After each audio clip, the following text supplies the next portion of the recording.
السلام عليكم ورحمة الله وبركاته. الحمد لله رب العالمين والصلاة والسلام على أشرف المرسلين وعلى آله وصحبه أجمعين. أعوذ بالله من الشيطان الرجيم. بسم الله الرحمن الرحيم. فتبسم ضاحكا من قولها وقال رب أوزعني أن أشكر نعمتك التي أنعمت علي وعلى والدي وأن أعمل صالحا ترضاه وأدخلني برحمتك في عبادك الصالحين. رب اشرح لي صدري ويسر لي أمري واحلل عقدة من لساني يفقهوا قولي. ബഹുമാനപ്പെട്ട KNM, ISM, MSM നേതാക്കന്മാരെ, രാവിലെ മുതൽ ഈ മനോഹരമായ ദിവസത്തെ നമ്മുടെ ജീവിതത്തിൻ്റെ വഴിത്തിരിവിൻ്റെ ഓർമ്മയായി രേഖപ്പെടുത്താൻ നല്ല ഉദ്ദേശത്തോടെ ഇവിടെ എത്തിച്ചേർന്ന പ്രിയപ്പെട്ട വിദ്യാർത്ഥിനികളെ, അള്ളാഹുവിൻ്റെ അപാരമായ അനുഗ്രഹം നമ്മളിലേവരിലും സദാ വർഷിക്കുമാറാകട്ടെ എന്ന് ആദ്യമായിട്ട് തേടുകയാണ്. കുറേ നേരമായിട്ട് നിങ്ങളിങ്ങനെ ഭാഷണങ്ങൾ കേൾക്കുകയാണ്. അപ്പോൾ നിങ്ങളുടെ ശ്രദ്ധയെ ഞാൻ ആദ്യം ക്ഷണിക്കുകയാണ്. എൻ്റെ മുന്നിലുള്ള മക്കൾ സംസാരം ശ്രദ്ധിക്കണം എന്ന് ഓർമ്മപ്പെടുത്തുകയാണ്. അതിന് വിരോധമില്ലെങ്കിൽ എല്ലാവരും ഒന്ന് എണീറ്റ് ഇരുന്നാൽ നന്നായിരുന്നു. എല്ലാവരും ഒന്ന് എണീക്കുക. നിങ്ങളൊക്കെ ആദ്യം ഒന്ന് എണീക്കുക. നിങ്ങൾ കേട്ടിട്ടില്ല, അപ്പനോട് പറയും. യെസ്, ഇരുന്നോളൂ. പ്രായമുള്ളവരൊന്നും എണീറ്റ് കണ്ട കുട്ടികളെ കാര്യമാണ് പറഞ്ഞത്. കാരണം ഒന്നിങ്ങനെ ഇളകിയിരിക്കുമ്പോൾ, ഒരേ ഇരിപ്പ് ഇങ്ങനെ ഇരുന്നപ്പോൾ ചിന്തകൾ പലതും ചിറകടിച്ച് പറക്കുകയാണ്. എനിക്ക് നിങ്ങളോട് പറയാനുള്ളത് സ്വർഗവുമായി ബന്ധപ്പെട്ട ചില കാര്യങ്ങളാണ്. വളരെ ലളിതമായ വാക്കുകളിൽ ഞാനത് പറയാൻ ശ്രമിക്കും. അള്ളാഹു അനുഗ്രഹിക്കുമാറാകട്ടെ. നമുക്കൊക്കെ സ്വർഗത്തിൽ പോകണം, ആഗ്രഹമുണ്ട്, താല്പര്യമുണ്ട്, സ്വർഗത്തിൽ വിശ്വാസവുമുണ്ട്. ഈ സ്വർഗം എന്ന് പറയുന്നത് എങ്ങനെ കരഗതമാക്കാൻ കഴിയും? ഒരുപാട് അമലുകൾ, ഇബാദത്തുകൾ, പ്രാർത്ഥനകൾ, പ്രവർത്തനങ്ങളെല്ലാം ഉണ്ടതിന്. പക്ഷേ നമ്മുടെ ജീവിതത്തിൽ രണ്ട് സ്വർഗ കവാടങ്ങളിലൂടെയാണ്, അല്ലെങ്കിൽ സ്വർഗ കവാടങ്ങൾക്ക് മുന്നിലാണ് നമ്മളിപ്പോൾ നിലകൊള്ളുന്നത്. അത് പ്രധാനമായിട്ടും നമ്മളെ ഉമ്മയും ബാപ്പയും തന്നെയാണ്. അവർ രണ്ടുപേരും നമ്മുടെ സ്വർഗമാണ്. ആ ബോധം ഉണ്ടെങ്കിൽ ഒരു സ്വർഗപ്രതീക്ഷയുള്ള മക്കളെന്ന നിലയിൽ വളരുമ്പോൾ ആദ്യത്തെ ഒരു ഉമ്മയെ നമുക്കറിയാം, ആദ്യത്തെ ഒരു ഉപ്പയെയും നമുക്കറിയാം. അറിയില്ലേ? ആരാ ആദ്യത്തെ ഉമ്മ? പറയൂ. ഹവ്വാ. ആദ്യത്തെ പിതാവാരാ? ആദം. നിങ്ങൾക്കറിയാം. ഇവരെ രണ്ടുപേരെ അള്ളാഹു സൃഷ്ടിച്ചിട്ട് പറഞ്ഞയക്കുന്നൊരു സ്ഥലമുണ്ട്, സ്വർഗാണ്. വഖുൽനായ ആദമുസ്കുൻ അൻത വസൗജുകൽ ജന്ന. ആദമേ, നീ പോവുക, നീയും നിന്റെ ഇണയും പോവുക, എന്നിട്ട് സ്വർഗീയ ആരാമത്തിൽ പാർക്കുക. വകുലാ മിൻഹാ റഗദൻ ഹൈസു ശിഅ്തുമാ. ഇഷ്ടമുള്ള വിഭവങ്ങൾ നിങ്ങൾ രണ്ടുപേരും അവിടെ നിന്ന് ഭക്ഷിച്ചു കൊള്ളുകയും ചെയ്യുക. ബഖറയിലെ 35-ാമത്തെ ആയത്താണ്. വളരെ പരിചയമായിരിക്കും പലപ്പോഴും. ഞാനിത് പറഞ്ഞത് എന്താണെന്ന് ചോദിച്ചാൽ, സ്വർഗം എന്ന് പറയുന്നൊരു അവസ്ഥാവിശേഷം പരിചയപ്പെടുമ്പോൾ ലോകത്തിലെ ആദ്യത്തെ മാതാവും പിതാവും അതുമായിട്ട് ബന്ധപ്പെട്ട് പോവുകയാണ്. അവരുടെ പാർപ്പിടം, അവരുടെ വാസം, അള്ളാഹു അവരെ സൃഷ്ടിച്ചത്. അങ്ങനെ നമ്മൾ ചിന്തിക്കുമ്പോൾ, എൻ്റെ പ്രിയപ്പെട്ട മക്കളെ, എനിക്ക് നിങ്ങളോട് ആമുഖമായിട്ടും അവസാനമായിട്ടൊക്കെ പറയാനുള്ളൊരു സംഗതി, നമ്മളേറ്റവും പ്രമാണമായി കരുതുന്നൊരു ഗ്രന്ഥമുണ്ട്, പരിശുദ്ധ ഖുർആൻ. നമ്മളാക്കിയ ഈ സമൂഹത്തിൻ്റെ ഏത് വെല്ലുവിളികളുണ്ടെങ്കിലും അത്ഭുതകരമായി വെളിച്ചത്തിലേക്ക് നമുക്ക് നടന്നു പോകാൻ കഴിയുന്ന മിനൽ-ളുലുമാതി ഇലൻ-നൂർ. ആ ഖുർആൻ ചരിത്രത്തിൻ്റെ കഥ പറയുന്നുണ്ട്, ലോകത്തിലൊരു സമുദായത്തിൻ്റെ കഥ പറയുന്നുണ്ട്. അവരെ പേര് ബനി ഇസ്രായേൽ എന്നാണ്, ഇസ്രായേൽ മക്കൾ എന്നാണ്. അനുസരണക്കേടിൻ്റെ ഉദാഹരണമായിട്ട് ഖുർആൻ പറഞ്ഞൊരു സമുദായമാണ് അവർ. ഒരു സമുദായം എന്ന നിലയിൽ ഏറ്റവും കൂടുതൽ പേര് പറഞ്ഞത് ഇസ്രായേലിന്റെ പേരാണ്. ഖുർആൻ ബനി ഇസ്രായേൽ എന്ന് ഒരുപാട് പറഞ്ഞു. അവരിലേക്ക് നിയുക്തനായ പ്രവാചകന്റെ പേരാണ് മൂസ അലൈഹിസ്സലാം. ഏറ്റവും കൂടുതൽ ഖുർആൻ പേര് പറഞ്ഞത് മൂസാ നബിയുടെയാണ്. ഏറ്റവും കൂടുതൽ ഒരു സമുദായം എന്ന നിലയിൽ പേര് പറഞ്ഞത് ഈ ഇസ്രായേലി സമൂഹത്തിൻ്റെതുമാണ്. അള്ളാഹു അവരോടൊരു കരാറ് വാങ്ങി എന്ന് പറയുന്ന ഒരു ഭാഗമുണ്ട് ഖുർആനിൽ. സൂറത്തുൽ ബഖറയിലെ 83-ാമത്തെ അധ്യായ വരികൾ നമുക്ക് വായിക്കാൻ എടുക്കാൻ കഴിയും. വഇദ് അഖദ്നാ മിസാഖ ബനി ഇസ്രായീൽ, ഇസ്രായേലരോട് നാം ഒരു വാഗ്ദാനം വാങ്ങി, ഒരു കരാറ് നടത്തി. ഒന്നാമത് പറഞ്ഞ എന്താണെന്നറിയോ? ലാ തഅ്ബുദൂന ഇല്ലല്ലാഹ്, ആരാധിക്കാൻ അല്ലാഹു അല്ലാതെ മറ്റൊരാളില്ല. വിളിച്ചു തേടാനും പറയാനും കരയാനും വിഷമങ്ങൾ പങ്കുവെക്കാനും ഒരേ ഒരു റബ്ബ്. അതാണ് ഒന്നാമത്തെ കരാറ്. പിന്നെ പറയുന്ന കാര്യം ശ്രദ്ധിക്കണം. ഒരുപാട് കാര്യം അതിൽ പറയുന്നുണ്ട്. തൊട്ടടുത്ത് പറയുന്ന എന്താണെന്നറിയോ? വബിൽ വാലിദൈനി ഇഹ്സാന, മാതാപിതാക്കൾക്ക് നിങ്ങൾ നന്മ ചെയ്യണം.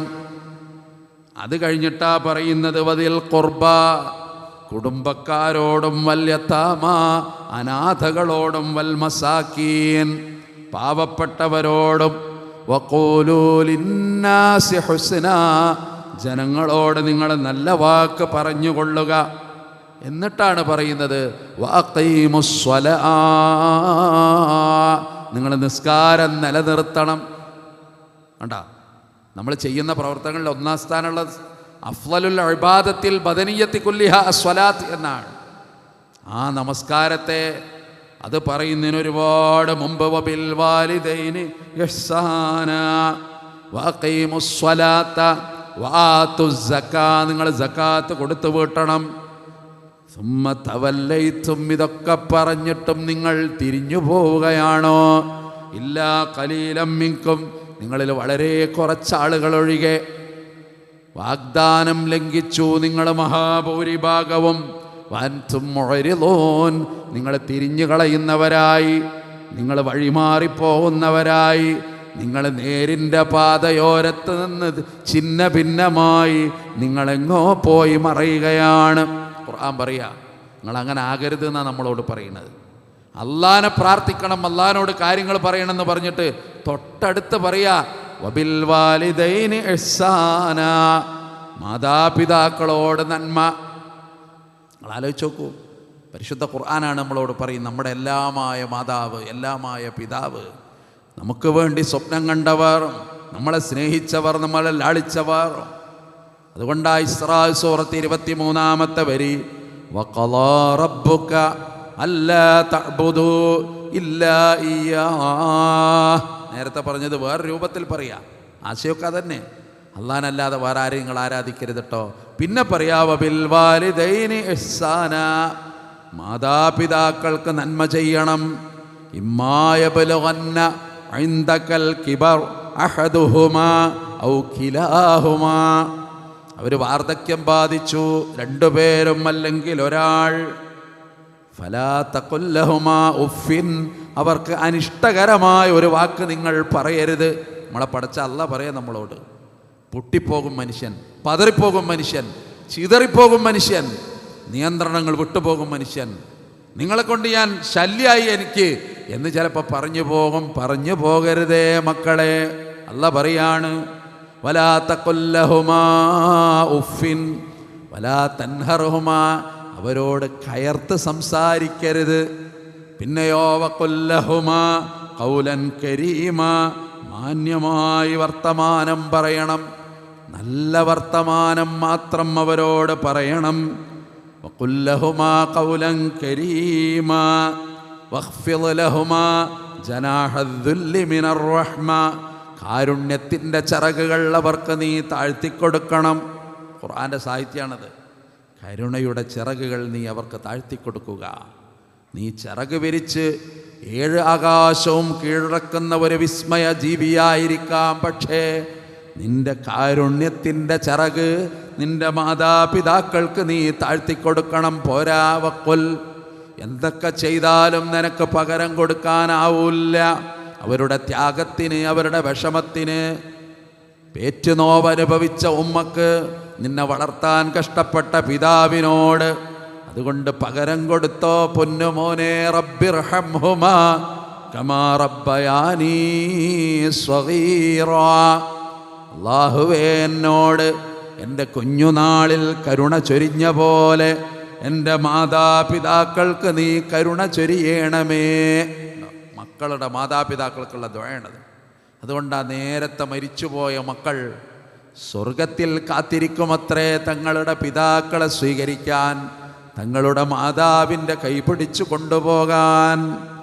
വിഷാദവും ദുഃഖവുമായിട്ട് കുഞ്ഞുനാളിൽ വിട പറഞ്ഞു പോയ എത്ര മക്കളുണ്ട് ദുനിയാവിൽ.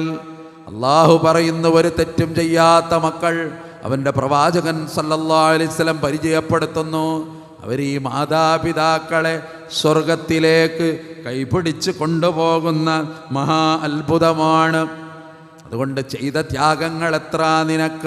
മാതാപിതാക്കൾക്കെപ്പോഴും ഗുണം ചെയ്യണേ. റബ്ബിൻ്റെ കൽപ്പനയാണിതെന്ന് നീ ഓർക്കണേ.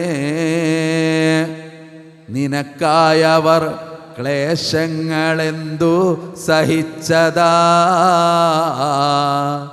അതുപോലെ തന്നവരെന്ത് ദുഃഖം തിന്നതാ.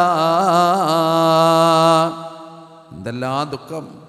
നീ രോഗിയായാൽ നൊമ്പരം അവർക്കുള്ളതാ, കരയാത്ത കണ്ണും കരകവിഞ്ഞൊഴുകുന്നതാ. നമുക്ക് അസുഖമായപ്പോൾ ഒരു കാലത്ത് കരഞ്ഞത് ഉമ്മ കരഞ്ഞതിന് കണക്കുണ്ടോ? ഉമ്മയുടെ ഒഴുകിപ്പോയ കണ്ണുനീര് കടലിലെ തിരമാല പോലെ സ്നേഹമായി. മക്കളെ ഓർത്ത് വേപതു കൊള്ളുന്ന വിദൂരതയിൽ മകൻ പോയപ്പോൾ തിരിച്ചു വരുന്നത് വരെ നെഞ്ചുപടയുന്ന ഉമ്മ. അവനെവിടെ? പ്രത്യേകിച്ച് നമ്മൾ വാഹനമെടുത്ത് പോകുമ്പോൾ ഉത്കണ്ഠയോടെ അവസാനം പിന്നെയും പറയും, പൊന്നുമോനെ നോക്കിപ്പോകണം, ശ്രദ്ധിച്ചു പോകണം, നീ തിരിച്ചു വരണം എന്ന് മോഹമുണ്ട് ഉമ്മക്ക്. കാത്തിരിക്കുന്ന കണ്ണുകളെ കരയിപ്പിച്ചിട്ട് എത്ര മക്കൾ നടു റോഡിൽ പിടഞ്ഞു വീണ് മരിച്ചു. നമ്മുടെ നാട്ടുപ്രദേശങ്ങളിൽ നമുക്കറിയാം. അവിടെയാണ് കരയാത്ത കണ്ണും കരകവിഞ്ഞൊഴുകുന്നതാ, അവർക്കുള്ള നെഞ്ചകം മെത്ത പോൽ വിരിച്ചിട്ടതാ. നീ എത്ര കാലമതിൽ കിടന്ന് സുഖിച്ചതാ, കാണേണ്ട സമയം തെറ്റിയാൽ ക്ഷമയറ്റതാ. ഹബ്സിൽ അകപ്പെട്ട പോൽ അവർ ആകുന്നതാ. ഒരു തടവറയിലെപ്പെട്ട പോലെ, ഒരു തടവ് പുള്ളിയുടെ അസ്വാസ്ഥ്യം പോലെ. നീ 6 മണിക്ക് വരേണ്ടവനാണ്. 6 മണി കഴിഞ്ഞ് കാണുന്നില്ലെങ്കിൽ പടയുന്ന ഒരു മനുഷ്യ സ്ത്രീയുണ്ട്. അത് നിന്നെ ഗർഭം ചുമന്ന, നിന്നെ പ്രസവിച്ച, 2 കൊല്ലം അമ്മിഞ്ഞ തന്ന, സ്നേഹം പകുത്തു നൽകിയ നിന്റെ പ്രിയ മാതാവ്, നിനക്ക് സംരക്ഷണം നൽകിയ പാഠശാലയിൽ ആരുടെ കയ്യിൽ തൂങ്ങിയിട്ടാണോ നീ അതിൻ്റെ 1-ാം തീയതി കുറിക്കപ്പെട്ടത് ആ പ്രിയ പിതാവ്. ഇസ്ലാം എത്ര കൃത്യമായിട്ടാണ് നമ്മളോട് ഈ ബന്ധത്തെ പരിചയപ്പെടുത്തുന്നതെന്നറിയും. യഹ്യ എന്ന് പറയുന്ന ഒരു പ്രവാചകൻ്റെ കഥ പറയുന്നുണ്ട് ഖുർആൻ. ഒരു ബാപ്പ ഒരുപാട് കരഞ്ഞിട്ടുണ്ടായ മോനാണത്. യഹ്യാൻ്റെ പിതാവിൻ്റെ പേര് സക്കരിയ എന്ന. കുട്ടിയില്ല, ആഗ്രഹം ഒരുപാടുണ്ട്, സ്വപ്നമാണ് ദാമ്പത്യം, അതിൻ്റെ സാക്ഷാത്കാരമാണ് മക്കൾ, അവർ സ്നേഹമാണ്. അതില്ലാതെ വിഷമിക്കുന്ന യഹ്യാ നബി സക്കരിയയുടെ കഥ പറയുന്നുണ്ട് ഖുർആൻ. മഹാനായ പ്രവാചകൻ സക്കരിയ അലൈഹിസ്സലാത്തു വസ്സലാം, റബ്ബി ഇന്നി വഹനൽ അൾമു മിന്നി വഷ്തഅല റഅസു ശൈബാ, എൻ്റെ തല നരച്ചു, എൻ്റെ എല്ലുകൾ ദ്രവിച്ചു, ഞാനാകെ വാർദ്ധക്യത്തിലും പ്രയാസത്തിലുമായി. എന്നാലും എനിക്ക് നിരാശയില്ല, ഇപ്പോഴും മോഹമുണ്ട്, എന്നെങ്കിലും എനിക്കും ഒരു കുഞ്ഞുണ്ടാകുമെന്ന്. അവസാനം ഖുർആൻ പറയുന്നുണ്ട്, ഇന്നാ നുബശ്ശിറുക ബിഗുലാം യഹ്യാ, നിനക്കിതാ ഒരു കുട്ടി ഉണ്ടാകാൻ പോവുകയാണ്. സന്തോഷ വാർത്ത. അള്ളാഹു പേരിട്ട് കൊടുക്കുക, ഇസ്മുഹു യഹ്യാ, പേര് ഞാൻ പറഞ്ഞു തരാം. അല്ലാഹ് പറയാ, യഹ്യാ എന്ന് പേരിടുന്ന കുട്ടി സഹനശീലനായ കുട്ടി, നല്ലവനായ കുട്ടി.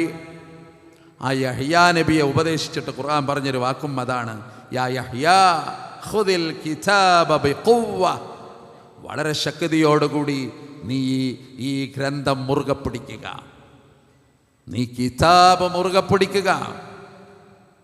അതിൽ വക്രതയുണ്ടാകരുത്, അതിൽ വകതിരിവുകൾ ഉണ്ടാകരുത്, ഇവജാകരുത്, അത് ഖയ്യിമാവുക. വഅതൈനാഹുൽ ഹുക്മ സ്വബിയ്യ, കുഞ്ഞുനാളിൽ തന്നെ യഹ്യക്ക് നാം വിവേകം നൽകി, വിജ്ഞാനം നൽകി. വഹനാനം മിൻ ലദുന്നാ വസകാത്തം വകാന തഖിയ്യ, യഹ്യ പരിശുദ്ധനാണ്. യഹ്യക്ക് നാം വിശുദ്ധി നൽകി, യഹ്യക്ക് നമ്മിൽ നിന്ന് കാരുണ്യവും നൽകി. പിന്നെയോ വബർറം ബിവാലിദൈഹി, യഹ്യ മാതാപിതാക്കൾക്ക് ഗുണം ചെയ്യണേ മോനെ യഹ്യ. അല്ലാഹ് വിളിച്ച് ഉപദേശിക്കുക. വലം യകുൻ ജബ്ബാറൻ, നീ ഒരു ധിക്കാരിയാകരുത്. അപ്പോൾ മാതാപിതാക്കളോട് അന്യായം കാണിക്കുന്നവൻ ജബ്ബാറായി മാറും, ധിക്കാരിയാകി മാറും. അസിയൻ, നീ ദോഷിയാകരുത്, നീ ദോഷം ചെയ്തു പോകരുത്. അത്രമേൽ നിന്റെ മാതാപിതാക്കളെ നീ ഹൃദയം കൊണ്ട് ഏറ്റുവാങ്ങണം യഹ്യ. ഖുർആൻ അതാ പരിചയപ്പെടുത്തുന്നത്.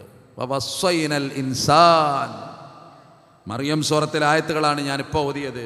ഇനി ലുഖ്മാൻ സൂറത്തിലെ 14-ാമത്തെ ആയത്തും അതന്നെയല്ലേ പറയുന്നത്, വസ്സൈനൽ ഇൻസാൻ. മാതാപിതാക്കളോട് നാം, മാതാപിതാക്കളുടെ കാര്യത്തിൽ നാം മനുഷ്യനെ ഉപദേശിച്ചു. എന്താണ് ഉപദേശം? ഹമലത്തുഹു ഉമ്മുഹു വഹ്നൻ അലാ വഹൻ, വേദനയുടെ മേൽ വേദന സഹിച്ച് ഉമ്മ ഗർഭം ചുമന്നു.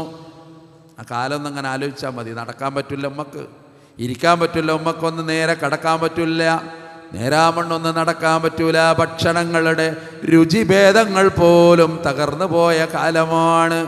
ചെറിയ ചെറിയ വേദനകൾ പോലും വലിയ വേദനകളായി അനുഭവപ്പെടുന്ന കാലമാണ്. അതാ മാതാപിതാക്കളുടെ ആ ഒരു മാതാവിൻ്റെ ഗർഭസ്ഥ കാലം എന്ന് പറഞ്ഞാൽ അതാണ്. അല്ലാഹ് പറഞ്ഞു തരിക, ഫിസാലുഹു ഫി ആമൈനി, 2 കൊല്ലത്തോളം അമ്മിഞ്ഞ തന്നു.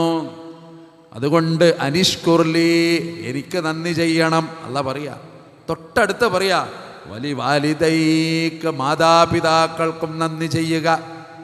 ഇമാം റാസി റഹിമഹുല്ലാ ഈ ആയത്ത് വിശദീകരിച്ച് പറയുന്നത് എന്താണെന്നറിയോ? മാതാപിതാക്കളുടെ നന്ദി പറഞ്ഞത് എവിടെയെന്നറിയോ? അള്ളാഹ്ക്ക് നന്ദി ചെയ്യണമെന്ന് പറഞ്ഞ തൊട്ടടുത്താ. എന്താ കാരണം? അള്ളാഹുവാണ് ജന്മം നൽകിയത്, സത്യത്തിൽ സൃഷ്ടിച്ചത്, പോറ്റിയത്, സൗകര്യങ്ങൾ ഒരുക്കിയത്. പക്ഷേ അതിൻ്റെ കാരണക്കാർ നിൻ്റെ മാതാപിതാക്കളാണ്. നീ ആദ്യമായി കാണുന്നതും ലോകത്ത് ആദ്യമായിട്ട് ഒരു സ്നേഹം നീ പങ്കുവെക്കുന്നതും അത് നിൻ്റെ ഉമ്മയിൽ നിന്നാണ്. ഒരു കുട്ടി ലോകത്ത് ആദ്യം പരിചയപ്പെടുന്ന ആരെ? ഉമ്മാനെയാണ്, പറയാറിനെയല്ല. ഉമ്മ ഒരു അത്ഭുതമാണ്. 3 തവണ റസൂലുള്ള സ്ഥാനം കൊടുത്തു ഉമ്മക്ക്. 4-മതാ ബാപ്പാൻ്റെ കാര്യം പറഞ്ഞത്. അതിലൊരു തത്വമുണ്ട്. എന്താണെന്നറിയോ? ബാപ്പ വാങ്ങിത്തന്ന പലതും നമുക്ക് ഓർമ്മയുണ്ട്. ബാപ്പ പീടി കൊണ്ടുപോയി ഓർമ്മയുണ്ട്, ബാപ്പ മന്തി വാങ്ങിക്കൊടുന്നത് ഓർമ്മയുണ്ട്, ബാപ്പ ഷവർമ വാങ്ങിത്തന്നത് ഓർമ്മയുണ്ട്, ബാപ്പ പാഠപുസ്തകം വാങ്ങിത്തന്നത് ഓർമ്മയുണ്ട്. ഒരു കുട്ടിക്ക് ഓർത്തെടുക്കാൻ പറ്റിയ കാലം എന്ന് പറഞ്ഞാൽ സൈക്കോളജിസ്റ്റുകൾ പറയുന്നത് 6 വയസ്സിനിപ്പുറമുള്ള കാലമാണ്. അതിന് മുമ്പത്തെ കാലം നിങ്ങൾക്ക് അറിയില്ല. നിങ്ങൾ 6 വയസ്സിന് മുമ്പത്തെ ഒരു കാലമുണ്ട്, അത് നിങ്ങൾക്ക് ഓർത്തെടുക്കാൻ പറ്റൂല.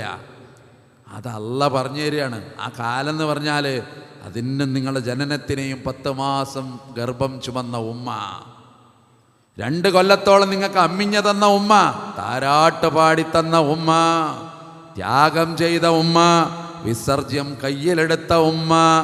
എന്തോ ഒരു അത്ഭുതമാണ് ഉമ്മ എന്നറിയും. അതുകൊണ്ട് നിങ്ങൾക്ക് തിരിയൂല. അതുകൊണ്ട് അല്ലാഹ് പറഞ്ഞു തരിക ആ ഉമ്മ ആരാണെന്ന്. ഓർത്തെടുക്കാൻ കഴിയില്ല ഉമ്മ ചെയ്ത കാര്യങ്ങൾ. ഉമ്മ തൊട്ടിയിലിട്ടാട്ടിയത് നിങ്ങൾക്ക് ഓർമ്മ ഉണ്ടാവുമോ? ഓർമ്മ ഉണ്ടാവില്ല. ഓർമ്മക്ക് പറ്റില്ല അത്. കാരണം നമ്മളെ ഓർമ്മയിൽ അതില്ല. ഉമ്മയുടെ അമ്മിഞ്ഞ കുടിച്ചത് ഒരാൾക്ക് ഓർമ്മ ഉണ്ടാവുമോ? ഓർമ്മ ഉണ്ടാവില്ല. അത് 2 കൊല്ല, ബാല്യത്തിൻ്റെ ആദ്യത്തെ 2 വർഷം അതൊന്നും ഓർമ്മയിലില്ല. ഓർത്തെടുക്കാൻ പിന്നെ കാലം കുറേ കഴിഞ്ഞിട്ട് കുറേ സംഗതികളെ നമുക്ക് പറ്റുന്നുള്ളൂ. അതുകൊണ്ട് നിങ്ങൾ ഓർമ്മ പോലും മറക്കാത്ത കാലത്ത് നിങ്ങൾക്ക് വേണ്ടി ഉരുകിത്തീർന്ന ഒരു ജന്മമാണ് നിങ്ങളുടെ ഉമ്മ. അതുകൊണ്ട് ആ ഉമ്മയാണ് ലോകത്താദ്യമായിട്ട് നിങ്ങളെ അറിയുന്നതൽ ഉമ്മു മദ്റസത്തുൻ ഇദാ അഅദത്തഹാ അഅദത്ത ശഅബൻ തയ്യിബൽ അറാഖി. ഉമ്മ ഒരു പാഠശാലയാണ്. ആൺമക്കൾക്കും പെൺമക്കൾക്കും സംസ്കാരം നൽകുന്ന ഏറ്റവും നല്ല പാഠശാല നിങ്ങളുടെ ഉമ്മയാണ്. അൽ ഉമ്മു മദ്റസ. ഈജിപ്തിൻ്റെ അനുഗ്രഹീത കവിയാണ് ഹാഫിദ് ബക്ക് ഷാഇറുൻ നീൽ എന്ന് പറയുന്ന നൈൽ നദിയുടെ കവി എന്നറിയപ്പെടുന്ന അറബ് സാഹിത്യത്തിലെ മുടിചൂടാമന്നൻ്റെ വരിയാണ് അൽ ഉമ്മു മദ്റസത്തുൻ. ഉമ്മ ഒരു പാഠശാലയാണ്. നിങ്ങൾ ഓർത്തിട്ടുണ്ടോ? ഒരു കുട്ടി ഈ ഭൂമിയിൽ വന്നിട്ട് സംസാരിക്കുമ്പോൾ ആദ്യം പറയുന്നൊരു അക്ഷരമുണ്ട്. മോനെ, ആദ്യം നമ്മൾ പറയുന്ന അക്ഷരം ഏതാണെന്ന് എനിക്കറിയോ? എനിക്ക് ആ നല്ല സ്റ്റൈലുള്ള ഷർട്ട് ഇട്ട എന്നോടാണ്. ആദ്യം ഒരു കുട്ടി പറയണത് ഞാനല്ല, നീയല്ല, ഈ ലോകത്തേത് ഭാഷയിലും ആരും ആദ്യം പറയുന്നൊരു അക്ഷരമുണ്ട്. മറന്നോ? പറഞ്ഞോ. ഒരു സമ്മാനം കൊടുക്കണം. എനിക്ക് കിട്ടില്ല. ഫസ്റ്റിൽ നമ്മൾ പറയുന്ന അക്ഷരം ആന്ന് പറയില്ല. ആന്ന് ഇതുവരെ ഒരാളും പറഞ്ഞിട്ടില്ല. വീട്ടിൽ കുട്ടികളെ ശ്രദ്ധിച്ചിട്ടുണ്ടോ? ആദ്യം പറയുന്ന അക്ഷരം എന്താ? ഏന്നോ? അത് ഇംഗ്ലീഷ് മീഡിയത്തിൽ പോയിട്ട് പഠിച്ചതാ. നിങ്ങൾ ആദ്യം പറഞ്ഞ അക്ഷരം ഏതാ? മ എന്നുള്ള അക്ഷരമാണ്. മീമ്. ഹുറൂഫ് ഷഫത്ത് എന്ന് അറബ് ഭാഷയുടെ തജ്വീദ് നിയമത്തിൽ പറയുന്ന വാക്കാണ് മ. ചുണ്ടെന്ന് വരുന്ന അക്ഷരമാണ്. അതാവും ലോകത്തൊരു കുട്ടി ആദ്യം പറയാം, അതിൽ ഉമ്മ ഒളിഞ്ഞിരിപ്പ മാ. അതുകൊണ്ടാണ് ചോറിനൊക്കെ നമ്മൾ കുട്ടിയാകുമ്പോൾ മാമു പറഞ്ഞത്, മീനിന് മീമി പറഞ്ഞത്. എന്തുകൊണ്ടാണെന്നറിയോ? പറയാൻ എളുപ്പമുള്ള അക്ഷരമാണ് മാ. അതാ ഉമ്മ. രണ്ടാമത് ഒരു കുട്ടി പറയുന്ന അക്ഷരം ഏതാണെന്ന് നിങ്ങൾക്കറിയോ? അതെനിക്ക് ബ. അതാണ് ബ. അതാണ് അബ്. അതാണ് ബാബാ. അതാണ് ഉപ്പ ആയി മാറിയത്. നിങ്ങൾ നോക്കൂ, പ്രകൃതിയുടെ ഭാഷ പോലും, നമ്മുടെ സ്വരങ്ങൾ പോലും എത്ര മനോഹരമായിട്ടാണ് കൂട്ടിഘടിപ്പിച്ചത് അല്ലാഹു സുബ്ഹാനഹു വ തആല. അതുകൊണ്ട് ആ താരാട്ട് വല്ലാത്തൊരത്ഭുതമാണ് കേട്ടോ. മക്കളുമ്മ അമ്മക്ക് വേണ്ടി പാടില്ലേ? താലോല പാട്ടുകൾ പോലെ വേറൊരു പാട്ടുണ്ടോ, താരാട്ടാൻ ഉമ്മയെപ്പോലെ വേറൊരു കൂട്ടുണ്ടോ, ഉമ്മാൻ്റെ മടിത്തട്ട് സ്വർഗീയ പൂന്തട്ട് സ്നേഹക്കാവാണ്, ഉമ്മ സഹനക്കടലാണ്. ആ വില എപ്പോഴാ മക്കൾ അറിയാമെന്നറിയോ? ഈ വസന്തം അവസാനിച്ചു പോകുമ്പോൾ മാധവിക്കുട്ടിയുടെ നെയ്പായസം എന്ന് പറയുന്നൊരു കഥ വായിക്കുമ്പോൾ അറിയാം. അന്നത്തെ ഒരമ്മ എല്ലാവർക്കും വേണ്ടി ഓരോ വ്യത്യസ്തമായ ഭക്ഷണങ്ങൾ, അല്ലേ? വീട്ടിൽ ഭക്ഷണം ഉണ്ടാക്കാനുള്ള ബുദ്ധിമുട്ട് ചെറുതല്ലല്ലോ. ഓരോരുത്തർക്കും ഓരോ ഭക്ഷണം പറ്റും. ചിലർക്ക് തേങ്ങ അരച്ചത് വേണം, ചിലർക്ക് തേങ്ങ അരക്കാത്തത് വേണം, ചിലർക്ക് രാവിലെ പത്തിരി തന്നെ വേണം, ചിലർക്ക് വെള്ളപ്പം വേണം, ചിലർക്ക് അതൊന്നും പറ്റൂല, വേറെ എന്തെങ്കിലും വേണം. ഇതൊക്കെ പാകപ്പെടുത്തണം ഉമ്മ. വല്ലാത്തൊരു അത്ഭുതമാണ് കേട്ടോ. ഈ ലോകത്ത് അല്ലാഹു തന്ന അപാരമായ അനുഗ്രഹമാണ് ഉമ്മ. ആമിന എന്ന ഉമ്മയെ ഓർക്കുമ്പോൾ അബവാ പ്രദേശത്തുകൂടി കടന്നു പോകുന്ന പുണ്യനബിയുടെ കണ്ണ് നനഞ്ഞു പോകുമെന്നാണ്. 6ാമത്തെ വയസ്സേ നബിക്ക് തികഞ്ഞിട്ടുള്ളൂ. അപ്പോഴാണ് ഉമ്മയുടെ മരണം. യാത്രക്കിടയിൽ അവിടെ ഉമ്മു ഐമൻ എന്ന ഒരു ഭൃത്യയുണ്ട് കൂടെ. എങ്ങ് നിന്നോ വന്ന 2ഓ 3ഓ യാത്രക്കാർ അവിടെ ഒരു കുഴിവെട്ടി വെള്ള പുതച്ചിട്ട് ഉമ്മയെ അവിടെ മറവ് ചെയ്തു. അതാണ് നബിയുടെ ഓർമ്മ. ഉമ്മ അത് സ്നേഹമാണ്, അത് സഹനമാണ്, അത് വിട്ടുവീഴ്ചയാണ്. അതുകൊണ്ട് ഉമ്മ വല്ലാത്തൊരത്ഭുതമാണ്. ആ ഉമ്മയെ നമ്മളേറെ സ്നേഹിക്കണം, ഏറെ ബഹുമാനിക്കണം. അവരുടെ വിചാരങ്ങൾ നമ്മൾ അറിയണം. ഒരിക്കലും ഉമ്മാനെ കരയിപ്പിക്കരുത് കേട്ടോ. ഉമ്മാൻ്റെ കണ്ണുനീരിൻ എൻ്റെ കാരണം കൊണ്ട് വീണാൽ ഒരു പ്രിയ മകനെ ഓർത്തോ, 2 ലോകം നിനക്ക് നഷ്ടമായിപ്പോയി. ഉമ്മ കരയേണ്ട ഒരു ദിവസം. എന്തിനാ കരയണത്? അത് ഞാൻ കാരണമാണ്. മൊബൈലിലുള്ള എൻ്റെ ഭ്രമം കാരണം ഉമ്മ അപ്പുറത്തിരുന്ന് തേങ്ങാണ്. പൊന്നുമോനെ പരീക്ഷയ്ക്ക് പഠിക്കേണ്ട ദിവസം, അപ്പോഴും നമ്മളിങ്ങനെ കളിക്കുകയാണ് അല്ലേ? വെടിവെക്കണ ഒരു കളിയില്ലേ ഇപ്പോൾ? എന്താ അതിൻ്റെ പേര്? എന്താണ്? പബ്ജി. അതൊക്കെ പ്രത്യേകിച്ച് ആവില്ലേ? പണ്ടത്തെ കുട്ടികളോടൊക്കെ നമ്മൾ ചോദിക്കുമ്പോൾ ആയിഷത്തും വാ ഹഫ്സത്തും വാ സൗദ സഫിയത്തും മൈമൂനത്തും വാ റംല ഹിന്ദും വാ സൈനബുൻ കദാ ജുവൈരിയ ലിൽ മുഅ്മിനീന ഉമ്മഹാത്തും മർളിയ. പഴയ തലമുറ പറയും. ഇതൊക്കെ ആരെ പേരാണെന്നറിയോ? റസൂലുള്ളാഹിൻ്റെ സഹധർമ്മിണിമാരുടെ, നമ്മുടെ ഉമ്മമാരെ പേരാണ്. ഇപ്പോൾ കുട്ടികൾ അങ്ങനെയൊന്നും പറയില്ല. പബ്ജി, ഫ്രീ ഫയർ, ഈ ജാതി ഇങ്ങനെ അല്ലേ? നിങ്ങളെ ഞാൻ വിമർശിക്കല്ല കേട്ടോ, പക്ഷെ നിങ്ങളൊന്ന് ശ്രദ്ധിക്കണം. ഒരു അരമണിക്കൂറൊക്കെ മതി. പിന്നെ അതുമ്പോൾ തന്നെ ഇരുന്ന് കോപം വരും നമുക്ക്. കാരണം നമ്മൾ ചെയ്യുന്ന ഒരു വലിയ ത്യാഗമാണ്. കാരണം ശത്രുവിനെ വെടിവെക്കുക. 24 വയസ്സ് പ്രായമായിൻ്റെ എൻ്റെ മൂത്ത മകന് ഞാനിപ്പോഴും ഓർക്കുന്നൊരു സംഗതി, ഓന് ഈ സാധനം ഉണ്ടല്ലോ ഇപ്പോൾ നിങ്ങൾ പറഞ്ഞ ഈ പബ്ജി, അത് കളിച്ചിരുന്ന ഒരു 6-7 കൊല്ലം മുമ്പേ. അപ്പോൾ അവന് ജോലിയൊക്കെ കിട്ടി, അൽഹംദുലില്ലാ, നാട്ടിലില്ല. പക്ഷെ അന്ന് ഞാൻ അവനോട് ചീത്ത പറഞ്ഞു. ഇതിങ്ങനെ എന്താ അതിലിപ്പോൾ എന്നോട് പറഞ്ഞെന്താ അറിയോ? ഇപ്പം അങ്ങക്ക് അറിയോ, ഞാൻ അക്രമികളെ നേരിടുകയാണ്. അപ്പം ഞാനിങ്ങനെ അന്തം വിട്ടു പോയി അവൻ്റെ ആ ഉദ്ദേശശുദ്ധി. കാരണം എന്തൊക്കെ അക്രമമാണ് അവർ ചെയ്യണത്. അവർ തോക്കെടുക്കണ്, അവർ വാളെടുക്കണ്, അവർ പലതും ചെയ്യണത്. അവരെ നമ്മൾ അടിച്ച് തമർത്തി അങ്ങനെ ജിഹാദ് ചെയ്യുന്ന ഒരു മനസ്സ് കുട്ടിയുടെ ഉള്ളിൽ ആരോ സന്നിവേശിപ്പിച്ചു. ഇത് അപകടമാണ്, മഹാ അപകടമാണ്. അവിടെ മറന്നു പോകുന്ന കടലിൻ്റെ തേങ്ങലുള്ള ഉമ്മയുണ്ട്. അവിടെ ഒരു നീറുന്ന ഹൃദയമുള്ള ഒരു പിതാവുണ്ട്. മക്കളുടെ ഉയർച്ച മാത്രം സ്വപ്നം കണ്ടിട്ട് രാവും പകലും എല്ലാ നമസ്കാരത്തിന് ശേഷവും അല്ലാ എൻ്റെ മക്കളെ നന്നാക്കണേ, അല്ലാ എൻ്റെ മക്കളിൽ നിന്ന് ഖുർറത്തു അഅ്യുൻ എനിക്ക് തരണേ. ഖുർറത്തു അഅ്യുൻ ഖുർആനിൽ മക്കളെ കൊണ്ട് കിട്ടേണ്ട ഒരു സംഗതിയായിട്ട് അല്ല പറയണത്. എന്താണെന്നറിയോ? കാണുമ്പോൾ തന്നെ ഒരു സന്തോഷം ഉണ്ടാകണമെന്നാണ്. മക്കളെ കാണുമ്പോൾ അമ്മാക്കും ബാപ്പാക്കും സന്തോഷം കൊടുക്കാൻ പറ്റിയോ? ഇല്ലെങ്കിൽ നമ്മൾ തിരുത്തണം. അവർക്ക് കൊടുക്കണം, അവർക്ക് സ്നേഹം കൊടുക്കണം, വാത്സല്യം കൊടുക്കണം, അവരെ പരിഗണിക്കണം, അവരോട് ചേർന്ന് നിൽക്കണം. ഒരിക്കലും അവരെ കരയിപ്പിക്കരുത്, അവരെ വേദനിപ്പിക്കരുത്. റിളർ റബ്ബി ഫീ റിളൽ വാലിദൈനി വസുഖ്തിർ റബ്ബി ഫീ സുഖ്തിൽ വാലിദൈൻ. മാതാപിതാക്കളുടെ തൃപ്തിയിലാണ് അല്ലാഹുവിൻ്റെ തൃപ്തി, മാതാപിതാക്കളുടെ കോപത്തിലാണ് അല്ലാഹുവിൻ്റെയും കോപം. അത് ഗൗരവത്തിൽ ഉൾക്കൊള്ളുക. ഞാൻ നീട്ടിപ്പരത്തി പറയൽ ഞാൻ അവസാനിപ്പിക്കുകയാണ്. ഞാൻ പറഞ്ഞു വന്നത്, ഉമ്മയും ബാപ്പയും സ്വർഗ കവാടങ്ങളാണ്. സ്വർഗത്തിലെത്തണം. എല്ലാ സൗകര്യങ്ങൾക്കും നമ്മളെ ഭാവനക്കപ്പുറത്തുള്ള സൗകര്യമുള്ള ലോകമാണ് സ്വർഗം. അവിടെ ഏത് കളി നമുക്ക് കളിക്കാം. എല്ലാ അവിടെ അറ്റമില്ലാത്ത കാലം, അറ്റമില്ലാത്ത ലോകം, പരിധിയില്ലാത്ത സൗകര്യങ്ങൾ എല്ലാം ഉള്ള കാലമാണ്. അങ്ങനത്തെ ഒരു സംവിധാനമാണ്. അവിടെ എത്തണം. അതിന് വിളക്ക് മാടങ്ങളായ നമ്മുടെ വീട്ടിലെ 2 ഈ വസന്തങ്ങളെ നാം വിസ്മരിച്ചു പോകരുത്. അവർക്ക് വേണ്ടി ദുആ ചെയ്യണം. അവർക്ക് വേണ്ടി സ്നേഹമായിട്ട് ത്യാഗമായിട്ട് നമുക്ക് മാറണം.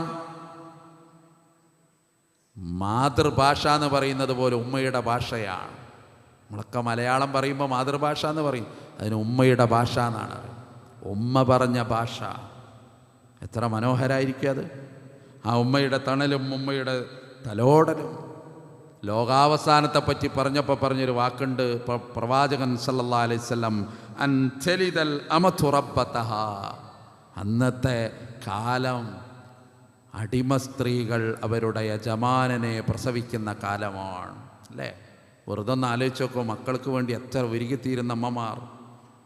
വിവാഹം കഴിഞ്ഞ് പറഞ്ഞയച്ചിട്ട് പോലും ആ കുട്ടി പിന്നെ അടുത്ത ആഴ്ച മകള് വരുന്നത് എന്തിനാണെന്നറിയോ? ഇങ്ങോട്ട് ഓളെ ഡ്രസ്സൊക്കെ പാടേറ്റ് വരും, ഇത് അലക്കിക്കോളി എന്നാ, ഞാനൊന്ന് റെസ്റ്റ് എടുക്കാൻ വന്നതാണെന്നാ. അപ്പോഴും ഉമ്മ ഒരു മടി കൂടാതെ അലക്കുകയാണ്. ത്യാഗമാണ് അല്ലേ, പ്രയാസമാണ്. അതുകൊണ്ട് അവരോട് നാം ചേർന്ന് നിൽക്കണം, അവർക്ക് വേണ്ടി പ്രാർത്ഥിക്കണം. അവരാണ് നമ്മുടെ സ്വർഗം എന്ന് നമുക്ക് തിരിച്ചറിയാൻ കഴിയണം. സ്വപ്നം കണ്ട ഒരു പ്രവാചകൻ്റെ കഥ പറയുന്നുണ്ട് ഖുർആൻ. ഏതാ പ്രവാചകൻ? സ്വപ്നം വല്ലാതെ ചർച്ച ചെയ്തൊരു സൂറത്തുണ്ട് ഖുർആൻ, നിങ്ങൾക്കറിയില്ലേ? യൂസുഫ് സൂറത്താണ്, എല്ലാവർക്കും അറിയാം. സൂറത്ത് യൂസുഫ്. ബാപ്പാനെ വിളിച്ച് പറയാം, യാ അബത്തി, ബാപ്പാ ഞാനൊരു സ്വപ്നം കണ്ടുട്ടോ. കുഞ്ഞുമോനായ യൂസുഫ് പറയാ, ഇന്നി റഅയ്തു അഹദ അശറ കൗകബാ വശംസ വൽ ഖമറ റഅയ്തുഹും ലീ സാജിദീൻ. 11 നക്ഷത്രങ്ങൾ ഞാൻ കണ്ടു. അതിൻ്റെ വ്യാഖ്യാനത്തിൽ 11 സഹോദരന്മാരാണ്. വശംസ, സൂര്യനെ കണ്ടു. ആരാ സൂര്യൻ? ആരാ സൂര്യൻ? ആരാ ഒന്ന് പറയൂ. ഉപ്പല്ല, തഫ്സീർ നോക്ക്, ഉമ്മയാണ് സൂര്യൻ. വൽ ഖമറ, ചന്ദ്രനെ കണ്ടു. ആരാ ചന്ദ്രൻ? അതാപ്പ. സൂര്യൻ പ്രഭ കൊടുക്കുന്നു, ഖമർ പ്രഭ സ്വീകരിക്കുന്നു. ആ വാക്ക് പോലും വിസ്മയമാണ്. വശംസ, ഞാൻ സൂര്യനെ കണ്ടു, എൻ്റെ ഉമ്മയെ കണ്ടു. വൽ ഖമറ, പിതാവിനെ കണ്ടു. റഅയ്തുഹും ലീ സാജിദീൻ, അവരെൻ്റെ കാലിന് ചുവട്ടിൽ വന്ന് വീഴുന്നത് ഞാൻ സ്വപ്നം കണ്ടു.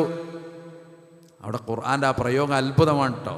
ഷംസ് എന്ന് പറഞ്ഞാൽ ലോകത്തെ ഏറ്റവും പ്രഭയാണ്, ഏറ്റവും വലിയ പ്രകാശമാണ്. ഇബ്രാഹിം നബി പറഞ്ഞല്ലോ, ഖാല ഹാദാ അക്ബർ, ഇത്ര വലിയ പ്രകാശമുള്ളൊരു സാധനം ഇനി വേറില്ല. അതുകൊണ്ടാ അത് ആ ഷംസ്, ആ ഷംസിനെയാണ് ഉപമിച്ചത് ഉമ്മയോട്. അതുകൊണ്ട് ആ ഉമ്മ നമ്മളുടെ ഉമ്മയാണ്. നമ്മളെ സ്നേഹിച്ച, നമുക്ക് വേണ്ടി കഷ്ടപ്പെട്ട, നമുക്ക് വേണ്ടി ഒരുപാട് കരഞ്ഞ, ഇനിയും നമുക്ക് വേണ്ടി റബ്ബിനോട് കൈയുയർത്തി പ്രാർത്ഥിക്കുന്ന, നമ്മൾ പരീക്ഷാ ഹാളിലിരിക്കുമ്പോൾ നമസ്കാരപ്പായിലിരുന്ന് സുജൂദിൽ വീണിട്ട് ഒരുപാട് മക്കൾക്ക് വേണ്ടി ഇനിയും കടലിരമ്പം പോലെ ദുആ ചെയ്യുന്ന ഉമ്മ, ആ ഉമ്മയും ഉപ്പയും സ്വർഗ കവാടമാണ്. ആ കവാടം തുറക്കണം. അത് ഈ ജീവിതത്തിൻ്റെ ഇനിയുള്ള രാവ് പകലുകളിൽ നമ്മുടെ ജീവിതം ശ്രദ്ധാപൂർണമാക്കണം. അന്യായമായ വാക്കുകൾ അവരോട് നാം ഉപയോഗിക്കാൻ പോലും പാടില്ല. സ്നേഹത്തോടെ, അവരെ പുഞ്ചിരിയോടെ, അവർക്ക് കണ്ണിമ്പം കൊടുത്തുകൊണ്ട് ജീവിതം, കുടുംബം അതൊക്കെ മനോഹരമാക്കണം. അല്ലാഹു അതിന് നമുക്കെല്ലാവർക്കും തൗഫീഖ് പ്രദാനം ചെയ്ത് അനുഗ്രഹിക്കുമാറാകട്ടെ. ഈ കൂട്ടായ്മ അല്ലാഹു കബൂൽ ചെയ്ത് അനുഗ്രഹിക്കുമാറാകട്ടെ. അല്ലാഹു നമ്മളെ മാതാപിതാക്കളെ എല്ലാം അവരുടെ രോഗങ്ങൾക്ക് അല്ലാഹു ശിഫ പ്രദാനം ചെയ്യുമാറാകട്ടെ. മരിച്ചുപോയ മാതാപിതാക്കളുണ്ടാകാം, അവരുടെ ഖബറിടം അല്ലാഹു സ്വർഗതുല്യമാക്കി കൊടുത്ത് അനുഗ്രഹിക്കുമാറാകട്ടെ. അവരുടെ പ്രാർത്ഥന നമുക്ക് ലഭിക്കുന്ന ഭാഗ്യവാന്മാരുടെ കൂട്ടത്തിൽ റബ്ബ് നമ്മളെയൊക്കെ ഉൾപ്പെടുത്തി അനുഗ്രഹിക്കുമാറാകട്ടെ. അവരെ ഇഷ്ടപ്പെടുന്ന നല്ല മക്കളായി അല്ലാഹു നമ്മളെ മാറ്റി തന്ന് അനുഗ്രഹിക്കുമാറാകട്ടെ. അല്ലാഹുമ്മ റബ്ബനാ തഖബ്ബൽ മിന്നാ ഇന്നക അൻതസ് സമീഉൽ അലീം വതുബ് അലൈനാ ഇന്നക അൻതത് തവ്വാബുർ റഹീം വആഖിറു ദഅവാനാ അനിൽ ഹംദുലില്ലാഹി റബ്ബിൽ ആലമീൻ. വസ്സലാമു അലൈക്കും വറഹ്മത്തുള്ളാഹി വബറകാതുഹു.